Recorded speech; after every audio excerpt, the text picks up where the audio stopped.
Page 144. Essays. Introduction.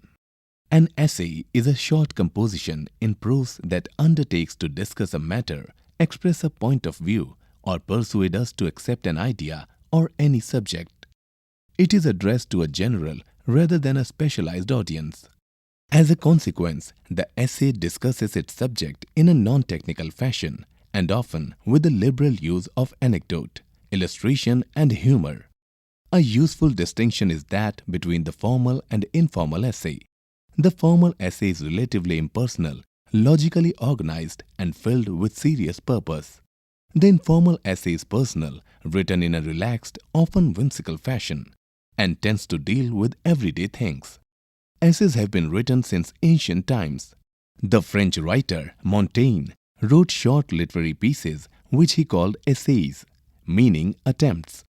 Francis Bacon inaugurated the English use of the term in his own essays. The founding of literary periodicals and magazines gave great impetus to the writing of essays. Earlier essays were published in books.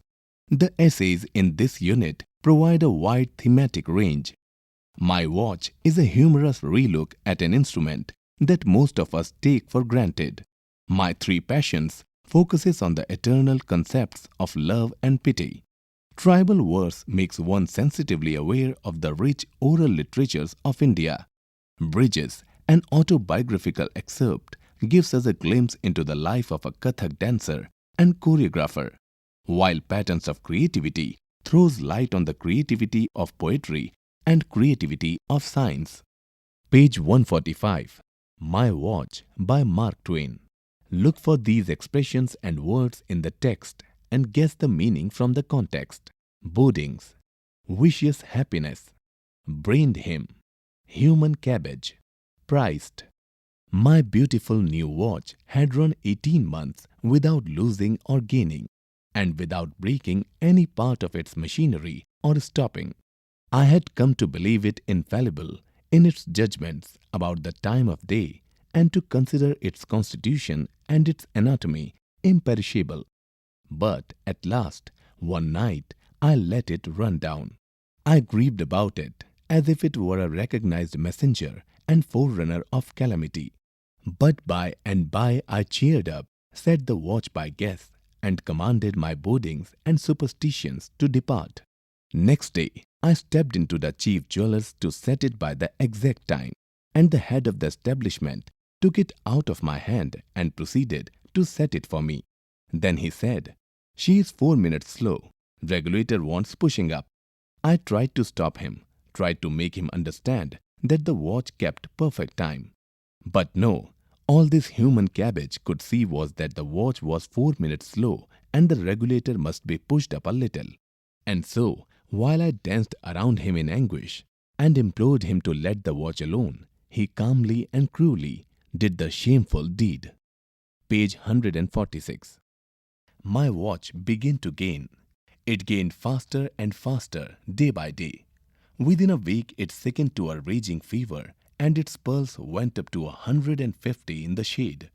At the end of 2 months, it had left all the timepieces of the town far in the rear and was a fraction over 13 days ahead of the almanac. It was away into November, enjoying the snow, while the October leaves were still turning. It hurried up house rent, bills payable, and such things in such a ruinous way that I could not abide it. I took it to the watchmaker to be regulated. He asked me if I had ever had it repaired. I said no, it had never needed any repairing. He looked the look of vicious happiness and eagerly pried the watch open, and then put a small dice box into his eye and peered into its machinery. He said it wanted cleaning and oiling, besides regulating, and asked me to come in a week. After being cleaned and oiled and regulated, my watch slowed down to that degree that it ticked all appointments I go to. Missing my dinner, I gradually drifted back into yesterday, then the day before, then into last week, and by the comprehension came upon me that all solitary and alone, I was lingering alone in week before last and the world was out of sight. I seemed to detect in myself a sort of sneaking fellow feeling for the mummy in the museum, and a desire to swap news with him. I went to a watchmaker again. He took the watch, all the pieces, while I waited, and then said the barrel was swelled. He said he could reduce it in 3 days. After this, the watch averaged well, but nothing more.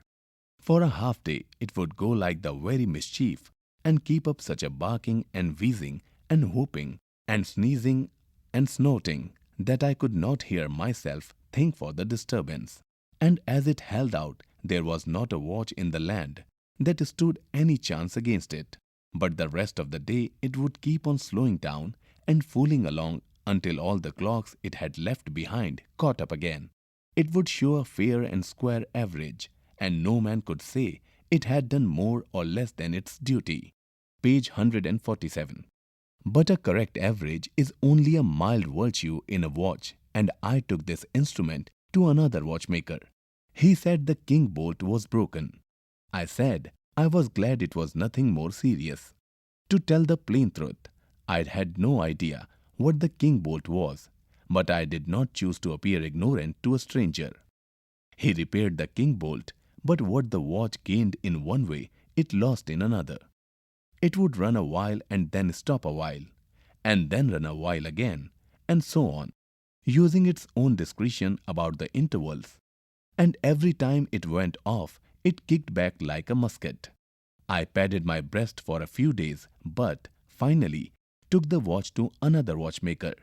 He picked it all to pieces and turned the ruin over and over under his glass.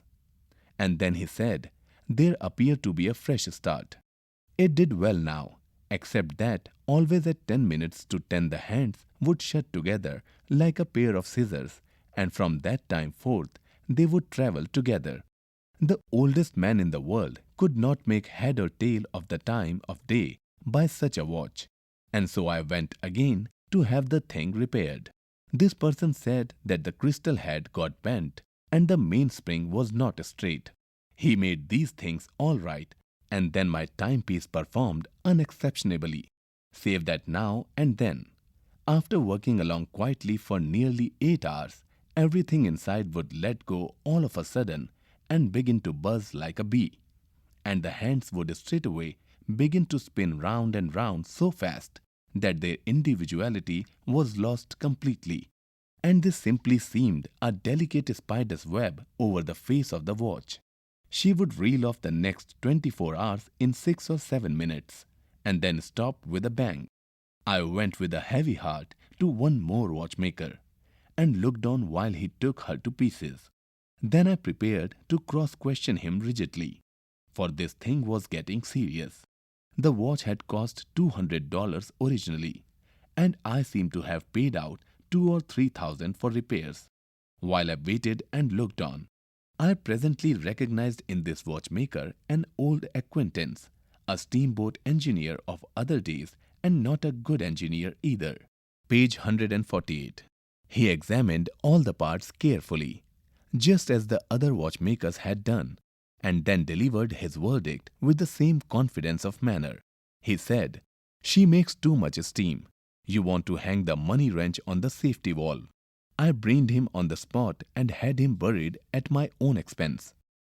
My Uncle William, now deceased, alas, used to say that a good horse was a good horse until it had run away once, and that a good watch was a good watch until the repairers got a chance at it.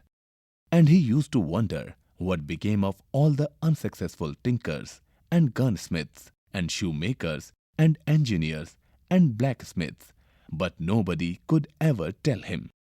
About the author, Samuel L. Clemens lived between 1835 to 1910, who used the pseudonym Mark Twain, was an American humorist, short story writer, and novelist.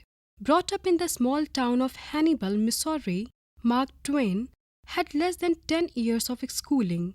He worked as a printer's apprentice, a steamboat pilot, a prospector, and a journalist. All this gave him varied experiences and a wide knowledge of humanity.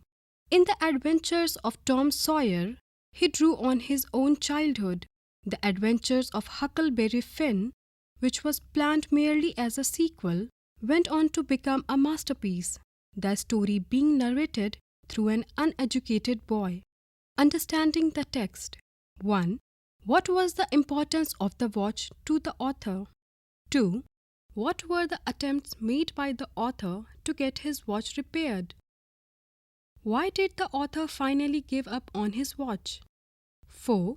What was Uncle William's comment on the tinkerers of the world? Page 149. 5. Explain these lines. A. I seem to detect in myself a sort of sneaking fellow feeling for the mummy in the museum and a desire to swap news with him. B. Within a week it sickened to a raging fever, and its pulse went up to 150 in the shade. C. She makes too much steam. You want to hang the monkey wrench on the safety valve. Talking about the text. Discuss in pairs or groups of 4. 1. Replacing old machines with new is better than getting them repaired. 2. It is difficult to part with personal items like a watch which have a sentimental value attached to them. Appreciation. 1. How is humor employed to comment on the pains that the author took to get his watch set right? 2. The author's treatment of the subject matter makes the readers identify themselves with the experience. Comment on this statement. 3. Identify some of the improbable images the author has used to effect greater humor. Language work. Make a list of the expressions that imbue the watch with human attributes. Suggested reading. 1. The Adventures of Huckleberry Finn by Mark Twain. 2. The Mysterious Stranger and Other Stories by Mark Twain.